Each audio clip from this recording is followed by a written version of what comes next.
Students, आज हम पढ़ेंगे remainder theorem and long division method. तो रिमाइंडर थ्योरम करने से पहले हम थोड़ा अपना जो सिंपल डिवीजन है उसके ऊपर जाएंगे। उसके लिए मैंने ये दो न्यूमरल्स लिए हैं। तो 39 को पहले मैं डिवाइड करके आपको दिखाती हूँ कि हम रिमाइंडर थ्योरम कैसे हमारा ये रिजल्ट आता है। 5 7 35 4 हमारा आ गया है रिमाइंडर। सेम इसी तरह हम 25 को डिवाइड करेंगे 4 से, तो हमारा 4 6 जा 24 1 हमारा रिमाइंडर आ गया है। ठीक है, तो ये जो दो हमने किए हैं, अगर आपको बोला जाए कि अपनी इस डिवाइड को वेरीफाई कीजिए तो आप क्या करोगे? आप सिंपल इसको कुछ इस तरह से लिखोगे 39 इक्वल टू 5 इंटू 7 प्लस 4।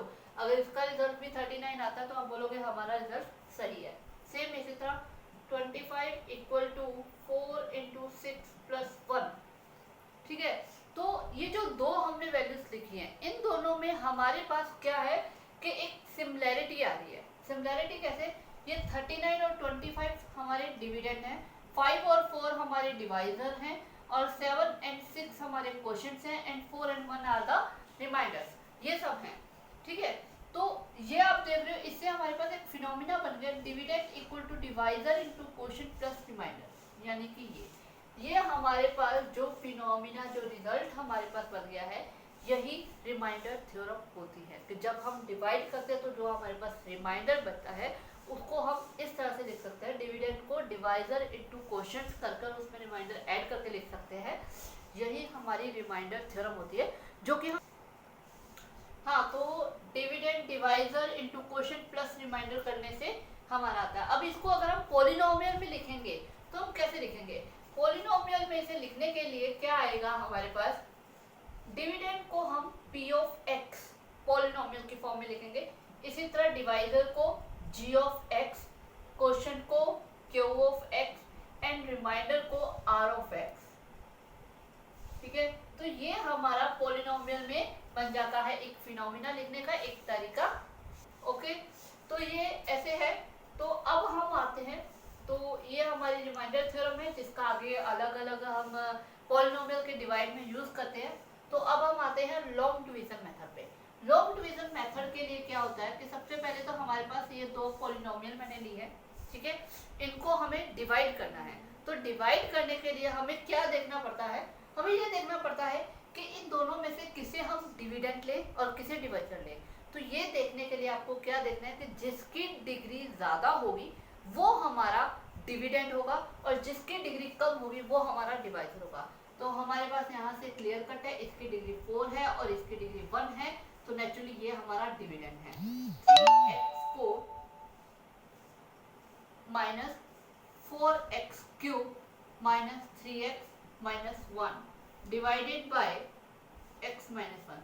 अब हमारे पास यहाँ पे एक और चीज देखने वाली है, जो हमारा ये डिविडेंड है, इसकी जो पावर है वेरिएबल की, वो कंटिन्यूअसली डिसेंडिंग ऑर्डर में आनी चाहिए। अगर वो नहीं आ रही है तो हमें जो मिसिंग वैल्यू है उसे बीच में ऐड करना है अपनी तरफ से 0 लेकर। आप इसके बिना भी कर सकते हैं, लेकिन ये करने से आपका जो डिवाइड है वो इजी हो जाएगा। देखिए कैसे। अब ये हमारे पास है, इसमें 3x³ 4x³ हमारे पास x² बेसिक है, तो मैंने क्या किया प्लस 0 इंटू x² मैंने ले लिया, उसका कोफिशिएंट मैंने 0 लिया। 0 का मतलब 0 अगर मल्टीप्लाई में आएगा तो पूरी वैल्यू 0 है, लेकिन हमारे पास यहाँ पे x² की टर्म आ गई है। ठीक है, उसके बाद माइनस 3x माइनस 1 ये हमने ले लिया। अब इसे डिवाइड करना है। डिवाइड करने के लिए हम क्या करेंगे? इसका जो फर्स्ट वैल्यू, वैसे हम कॉमन सेंस से भी आइडिया लगा सकते हैं कि अगर हम 3x³ को x से मल्टीप्लाई करेंगे तो हमारे पास 3x³ आ जाएगा।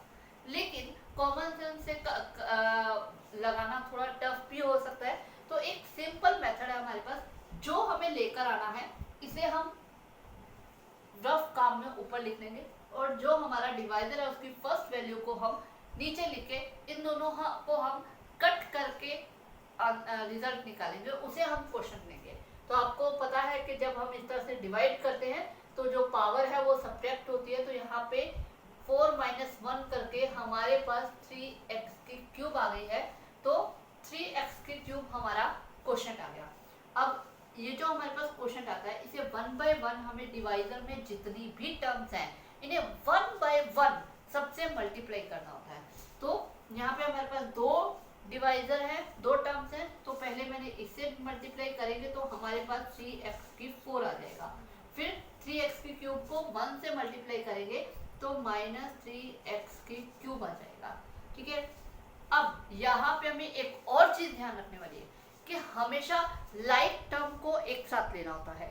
लाइक टर्म यानी कि अगर x की 4 है तो x की 4 की टर्म के नीचे ही आएगा, और x की क्यूब है तो x की क्यूब के टर्म के नीचे ही आएगा।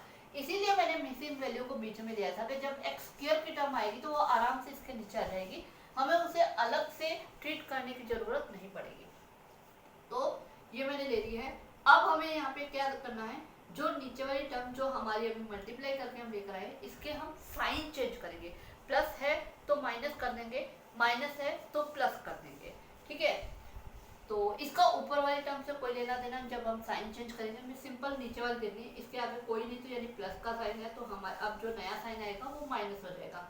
इसका माइनस का है तो नया साइन प्लस का हो जाएगा, और जो पुराना साइन था वो उसका कोई यूज नहीं है, अब उसको छोड़ देना है। तो अब हम देखें ये प्लस की है ये माइनस की है, सेम टर्म है तो यानी जीरो हो गया, कट गया। अब ये दोनों प्लस माइनस माइनस सब्ट्रैक्शन होगी, तो सब्ट्रैक्शन में जो वेरिएबल है वो एज इट इज आ जाएगा, सिर्फ कोफिशिएंट की सब्ट्रैक्शन होगी। तो 4 माइनस 3 करके हमारे पास 1 आ जाएगा, जिसे लिखने की जरूरत नहीं है, और साइन बड़ी रकम का यानी कि माइनस का। अब हम बाकी जो हमारी स्टेटमेंट्स है उसको एज इट इज नीचे ले लेंगे, सेम ये ले लिया। अब हमें यहाँ पे x की क्यूब चाहिए, तो हम इसे साइड में लेते हैं। आप इसे इस तरह से फैक्टराइज करके भी लिख सकते हैं अगर आपको इजी और इजी बनाना है। तो यहाँ पे x से x कर गया तो हमारे पास x की स्क्वायर बन गया, और माइनस का साइन था तो हमने माइनस का साइन आगे लिया, तो इसका अर्थ से माइनस एक्स स्क्वायर आ गया। अब ये माइनस एक्स स्क्वायर को x से मल्टीप्लाई करोगे तो माइनस एक्स की क्यूब आ जाएगा। माइनस एक्स स्क्वायर को माइनस 1 से करोगे तो माइनस माइनस प्लस हो गया, प्लस एक्स स्क्वायर। ठीक है, यहाँ जीरो है या कुछ नहीं है तो मतलब 1 है। ठीक है, अब नीचे वाले के फिर साइन हम चेंज करेंगे, ये कट गया हमारे पास, ये साइन हमारा बेकार हो जाता है, इसका कोई यूज नहीं है। प्लस माइनस माइनस सब्ट्रैक्शन होगी, यहाँ जीरो है या 1 है, जीरो में से 1 गया तो 1, और साइन बड़ी रकम का माइनस यानी कि minus x square minus 3x minus 1। अब माइनस एक्स स्क्वायर को हम फिर यहाँ पे लेके हम इसका क्वोशंट फाइंड करेंगे, तो ये हमारा 1x करके ये आ गया हमारे पास माइनस एक्स, तो ये आ जाएगा minus x square, minus x को माइनस 1 से गया तो प्लस का x। अब फिर साइन हमारे होंगे चेंज, ऊपर वाले साइन की कोई वैल्यू नहीं, ये हमारा कट गया, माइनस माइनस प्लस, ये आ जाएगा प्लस होके 4x कोफिशिएंट ऐड हो गया, साइन बड़ी रकम का माइनस 1। अब माइनस 4x अपॉन x, तो ये आ जाएगा माइनस 4, तो माइनस 4x माइनस 4 को x से किया तो minus 4x, minus minus plus, ये आ जाएगा प्लस का 4, sign change again cut down. अब ये माइनस माइनस प्लस हो गया तो ये आ जाएगा 5, और साइन बड़ी रकम का यानी कि माइनस 5, तो ये माइनस 5 जो है ये हमारे पास आ जाएगा इसका रिमाइंडर।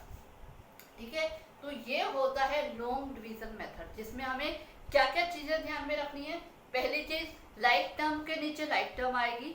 एडिशन सब्ट्रैक्शन में हमें कोफिशिएंट्स को ऐड सब्ट्रैक्ट करना है, वेरिएबल एज इट इज आएगा, और हमें लाइक टर्म में ही एडिशन सब्ट्रैक्शन करनी है।